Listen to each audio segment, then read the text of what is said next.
Good afternoon. So this talk is focused towards practical differentially private convex optimization, and this is joint work with my wonderful co-authors that are listed on the screen. So let me start by briefly stating the contributions of this work. So the first contribution is that we design a new private algorithm, which we call Approximate Minima Perturbation, or AMP for short. It is designed towards being deployable in practice, and it has many advantages I'll describe in detail soon.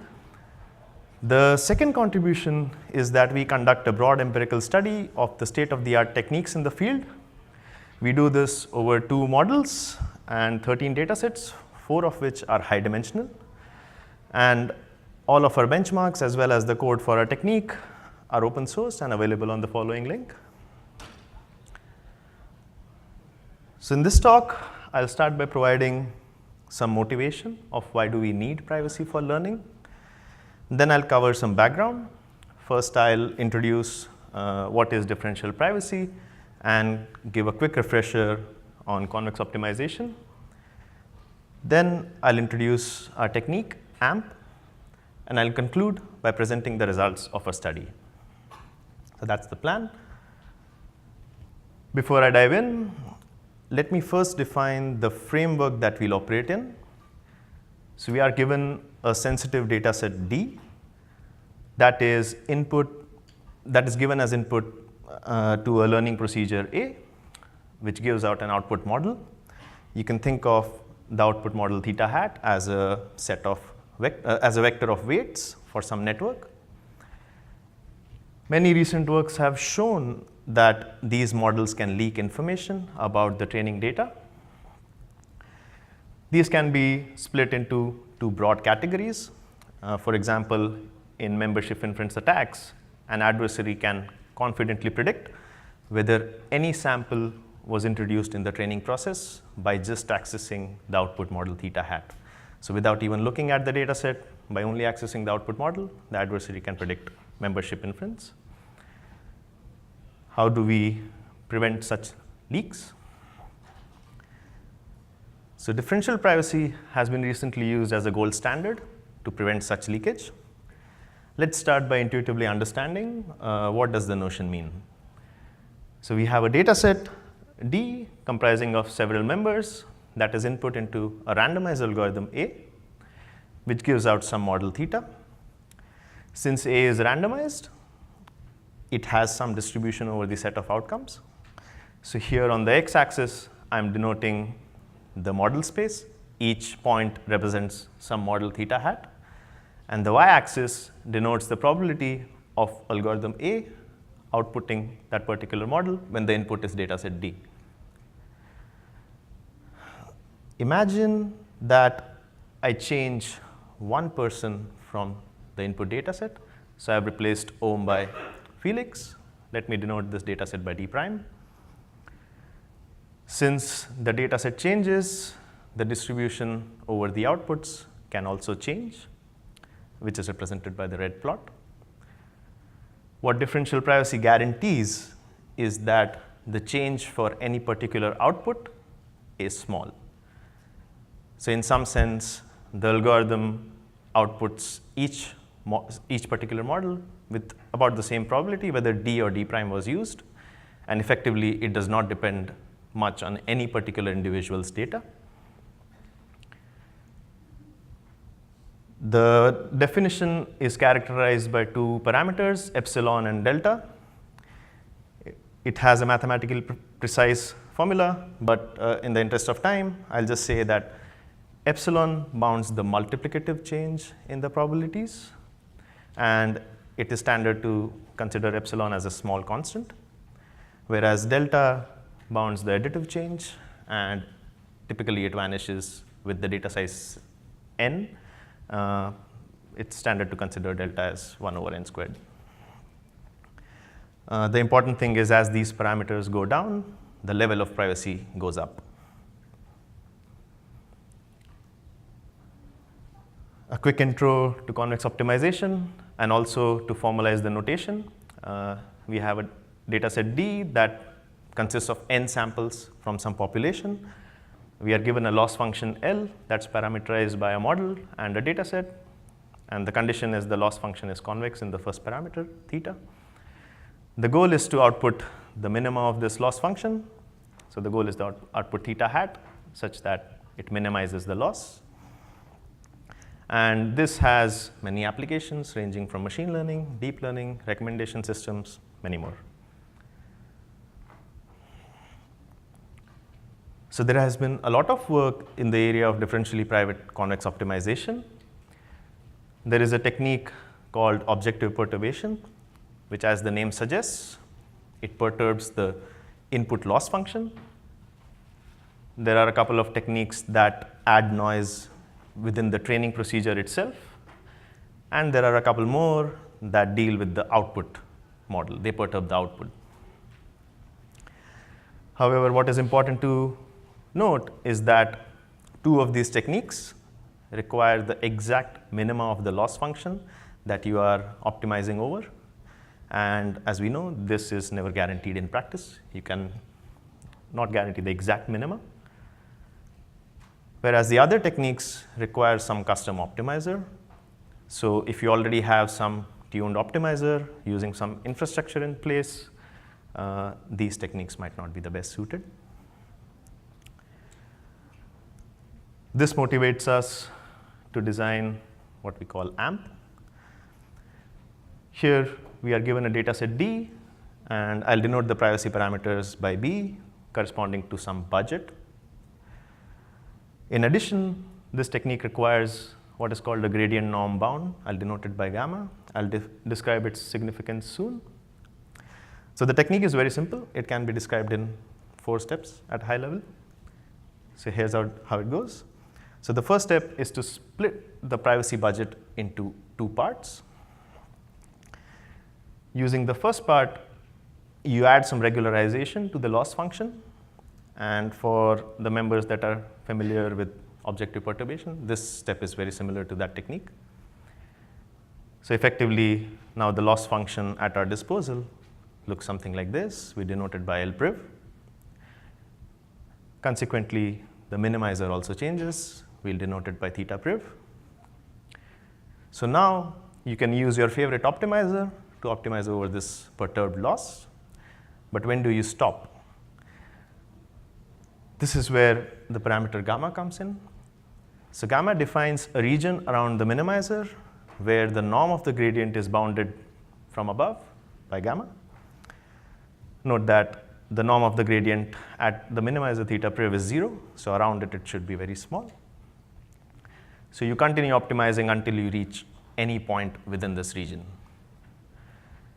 So let's denote it by that point by theta approx, as it is an approximate minima of the perturbed loss. What you do is you add some noise using the second part of your privacy budget and release that model. So this is the output of the algorithm.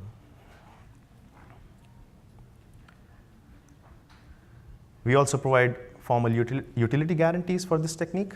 But rather than trying to explain you this beautiful slide, I'll just provide the takeaways. So one major advantage of this technique is that it can leverage any off-the-shelf optimizer. We don't place any restrictions on the optimizer used. It also works for all standard convex loss functions. Most of the techniques in prior work apply to only GLMs, or generalized linear models. Next, if you set gamma small enough, the gradient norm bound small enough, then the utility guarantee of this technique is on the same order as objective perturbation. Objective perturbation has the best asymptotic utility guarantees in the field, but it requires the exact minimizer, which is not practical. In addition to it, our technique also has a better dependence on the dataset size n, as compared to private permutation-based stochastic gradient descent. That is the state of the art in output perturbation. So you have to set gamma small enough to obtain this guarantee.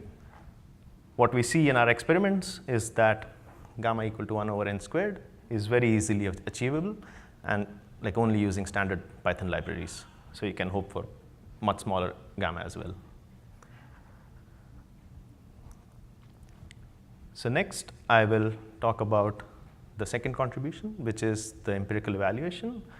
We conduct our evaluation over 13 data sets that we categorize into 3 buckets: low dimensional, high dimensional, and real world data sets that have been obtained by a collaboration with Uber. So here the categorization is if the number of samples is much larger than the number of features, we say it is low dimensional. If it is comparable, we say it is high dimensional. The algorithms we evaluate include AMP, 2 of the techniques that add noise during the training process, and 2 techniques which are practical variants of output perturbation. One important point to note is that all of these techniques have some hyperparameters that need to be tuned for performance to be good. This involves some cost in itself that has to be taken into account. And so we also provide a hyperparameter-free variant of AMP. Basically, the only hyperparameter in our technique is how you split the privacy budget within the technique. And we provide a schedule for doing this by only evaluating it on synthetic data sets. So you have no cost to privacy. We also compare all the techniques with a non-private baseline. That is the technique which provides the best performance without considering privacy. So what is the experimental procedure? We consider 2 loss functions. In this talk, I'll focus on logistic regression. We first split the input data set we randomly split it into a training and testing set. We fix one of the privacy parameters delta to 1 over n squared, and we vary epsilon from 0.01, which is very high privacy, to 10, which is a lower level. We tune each algorithm and then report the mean accuracy and standard deviation over 10 independent runs. We report the accuracy over the test set. Note that this tuning does not apply to hyperparameter-free AMP. So let's start by looking at the results. So here, what I'm showing is the results on the synthetic data set that is low dimensional. On the x-axis, you have epsilon, which goes from a very high privacy level to a lower level. On the y-axis, you have the accuracy of the test set. The blue plot on the top represents the non-private baseline. And it's difficult to see the different algorithms in this plot as they're very crowded together. Next, I'll show results for high-dimensional synthetic data set. Here, what we do is we generate data that is actually low rank but high-dimensional. And here we see that private Frank-Wolf, which is the pink plot, it beats the other algorithms by a wide margin. And one of the reasons is it is designed to operate well on sparse data. And over these 2 data sets is where we tune hyperparameter-free AMP, which is the green plot. So next, I'll show some of the results on high-dimensional data sets, namely RealSim and RCV1. Here is where it is clearer that both variants of AMP, even the hyperparameter-free version, performs better than all the other tuned algorithms. So the orange plot denotes AMP, and the green one denotes hyperparameter-free AMP. And they almost always provide the best performance. Next are some results on real-world use cases, where these are large data sets. They have millions of samples. And the first observation here is that many prior works have theorized that differential privacy can act as a regularizer. And in dataset 1, we see that the best private algorithms, almost always outperform the non-private one. Also notice that since we have millions of samples, the x-axis, the range of the x-axis changes. On dataset 1, it's just 1/20th of a percent, whereas it's still pretty much small in the other dataset. We also see that all algorithms basically show a smaller variance, and the accuracy of AMP is very close to the non-private baseline, even for the lowest privacy level we consider. So I'd like to conclude by giving a summary. One observation in our study that we show through our experiments is that if you have a large data set, the cost of privacy is very low. We also see that AMP almost always provides the best accuracy, and it is designed to be easily deployable in practice. In addition to this, it also has a hyperparameter free variant, which is end-to-end differentially private, and it is competitive with the tuned versions of the state-of-the-art algorithms. And finally, we open source our benchmark and our code. It's available on the following link. With that, I'll thank you for your time, and I'd be happy to take questions.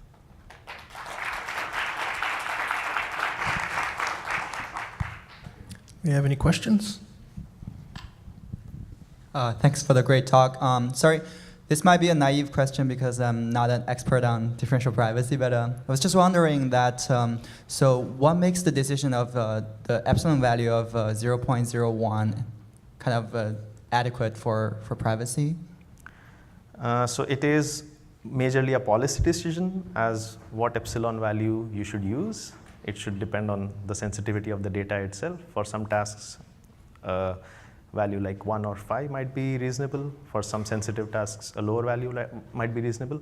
What we tried to show is that for basically the range of values that we've seen in the literature, so it's very rare to see even epsilon as low as 0.01.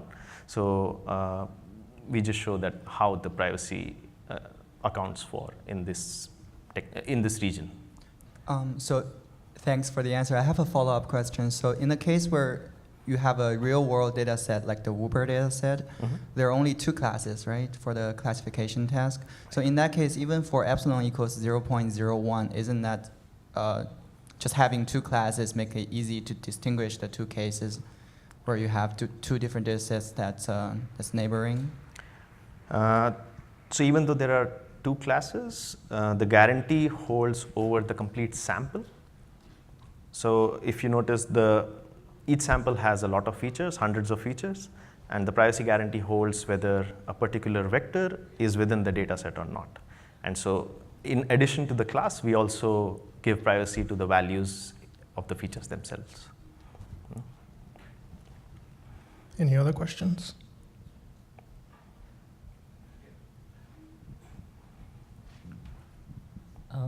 So you mentioned there are 4 steps in your approach.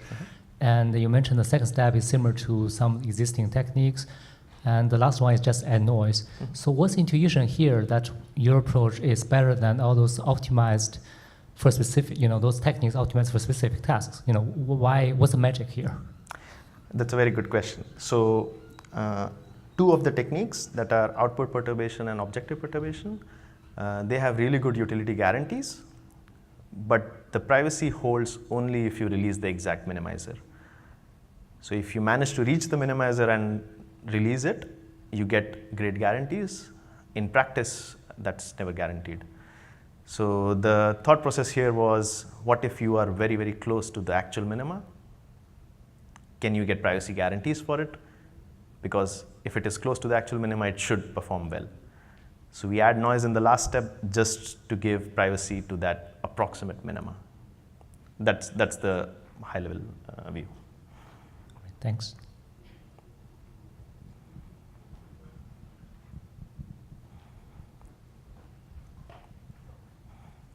Hi. I have a question. Do you use convexity objective function in privacy guarantee or utility guarantee? That's a very great question. So the privacy guarantees will depend here. Like, you require some properties like smoothness, and basically it's not required. For utility it is. Yeah. For the privacy, you need some other guarantees to hold, but you'll be fine if you have like smoothness and strong. It's mostly for the utility guarantees. Thank you. All right, any final questions? Okay, last question. Hi, a very nice talk. Have you evaluated against any of the attacks that you mentioned in the beginning, like membership inference or model inversion? So basically, what the notion of differential privacy gives you is a guarantee that you can avoid inference, for example, and how much the attack will be successful will depend on the level of epsilon. So basically, inference is whether an adversary can distinguish whether a sample is there or not, and differential privacy is a mathematical guarantee to prevent precisely that. So I think other papers that concentrate on the attacks do carry an evaluation. We have not carried that. So a small follow-up to that. To that question, the differential privacy guarantees on the output does not vary too much, but inference, membership inference, or the other inferences are guarantees on the input. So can you actually relate those two? So the guarantees are you cannot deduce anything about the input from the Well, the output. guarantee itself just says that the output cannot vary, but it doesn't say anything about what you can infer about the input. So it's precisely that from seeing the output, you cannot deduce much about the input samples. So if you observe the output, you cannot confidently say whether my sample was in the data set or not. So this is more than just the original differential privacy definition that you're sort of inferring a little bit more from that. No, this is exactly the Okay, definition. maybe I'll talk to you after. Yep, I'll be happy to. Let's thank Om one more time. Thank you.